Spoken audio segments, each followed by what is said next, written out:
The Black Death, also known as the bubonic plague, is one of the deadliest diseases in human history, and in this time period, it was killing people all across the world. From there, it spread like wildfire through the major cities. The disease traveled by fleas that lived on rats, and those rats would go from ship to person, leaving death in their wake. It first appeared in Europe in 1347, arriving with trade ships from Asia and North Africa. People who contracted the disease developed painful swellings in their groin or armpits, a high fever, and were often dead within a week. Many people turned to religion in a desperate attempt to make sense of the plague. They believed that the world was ending and that God was punishing them for their sins. Some groups even engaged in self-flagellation, which means they whipped themselves as a form of penance. It was the most devastating natural disaster in European history and had massive social and economic consequences. It weakened the feudal system and paved the way for new economic opportunities. It also led to major changes in the way we treat disease. Some survivors were horribly disfigured, which made the disease even more terrifying. Between 1347 and 1351,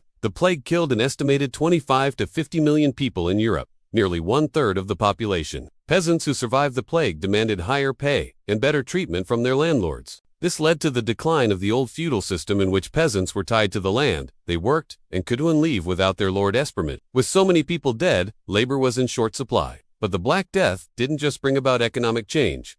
Fear and confusion also gripped society. Others blamed Jews for poisoning the wells and bringing the plague. And in 1348, Pope Clement VI declared a holy war against the Jews in order to protect them from persecution.